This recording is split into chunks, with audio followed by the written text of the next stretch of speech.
We are at the tip of the step ladder as UST Golden Tigers are set to face the undefeated NU Bulldogs. And with us tonight to break down this star-studded matchup is UAAP volleyball analyst Ish Polvorosa. Star-studded, pati team show star-studded. From champions, we have Ish. Of course, go ahead, G. Alright, Ish.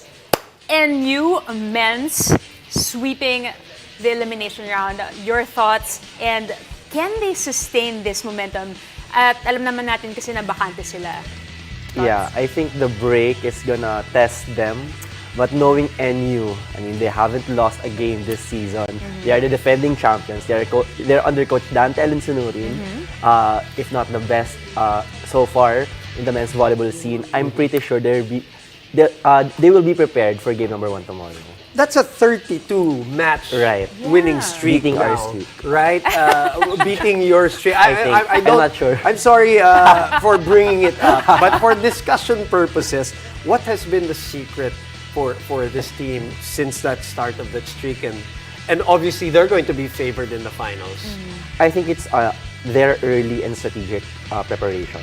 They're the very first collegiate men's volleyball team that prepared last year. Okay. Like after the pandemic, we all know last UAAP season we only had the women's volleyball. We didn't have the men's volleyball side.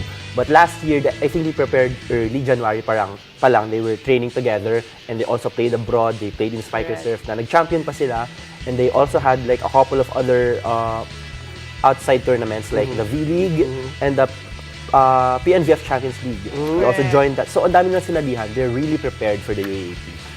Currently, NU is number 1 in spiking and blocking and number 2 in receiving. Samantalang UST naman, 2nd in spiking, 3rd in blocking, and 1 in serving. Let's go to NU. What are your thoughts? How do you think they can turn this ship around? Because in the elimination round, parang hindi sila nakasagot talaga. Although, you mean UST? UST. You're talking about UST, yes. Very interesting how they changed their tempo in their last meeting against FEU. Well, to be fair with UST, no, they're just right behind NU when it comes to attacking and receiving and setting.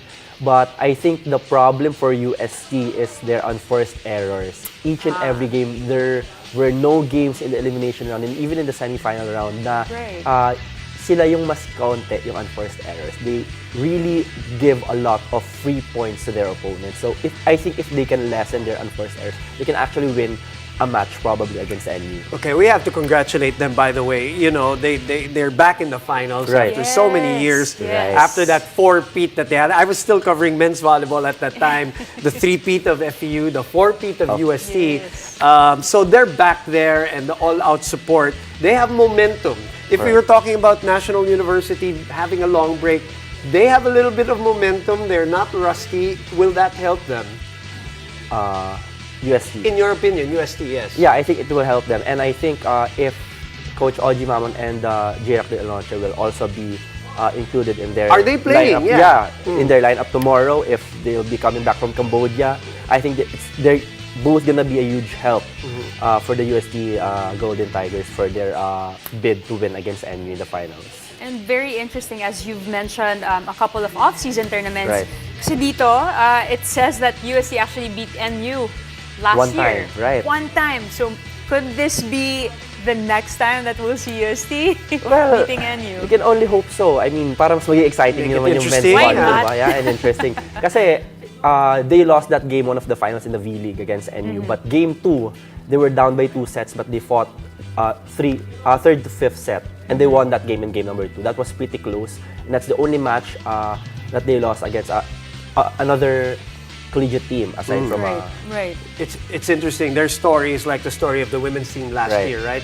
Dominant, you know, winning streak and all of that, swept the whole. Okay, let's talk about particular players who's going to be key for UST. Let's start with UST because they have this belief that they can beat NU. Right. I think for UST it's gonna be their top scorers in G-Boy De Vega and Josh Ibanez. And number 2, scorer in the league, and he's only 5'7", you know, Boone. know. But his athleticism, really, when you watch the him charts. live, off the charts talaga. And he's an all-around player. I'm not gonna be surprised if the UAAP gives him the Rookie of the Year MVP award this season. I mean, And a star. He's a Yeah, star. he's he a is a star. star. He's a star, isn't he? He's a fan favorite. Grabe. Let's move over to NU. You have a couple of players you wanted to mention. For NU, they have their seniors in, of course, national team stalwart in Nico Almendras and Owar Tamar. But of course, they have their one of their rookie stars in Buds Budin. And their middle blockers in Obed Mokaba and Choi Diao. And of course, dun talaga lamang yung NU eh. Their height. That's really their advantage. That's why they're always, like literally always, even in our time. Parang nakakachamba na isang season minsan makakuha namin yung number 1 blocking team. Pero usually, it really goes with NU talaga. That's really their forte.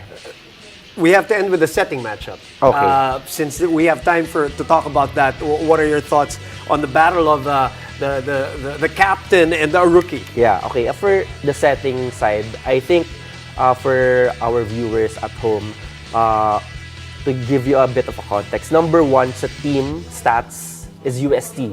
But individually, number 1 si Owar Tamar. I think it's because for UST, there are 2 setters in play. At play for them. It's Dax Yambao, their rookie setter, and their team captain in Lawrence Cruz. Usually, when the going gets tough, they go with Lawrence Cruz, the more veteran setter. And as we all know, Owar Tamar is a very, veteran setter, Correct.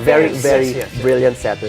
So that's why the dynamic is very interesting when it comes to the battle of the setters in this final series.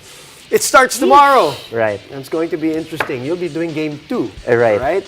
But tsaka na natin pag-usapan. Ish, thank you very much always. Thank you, guys.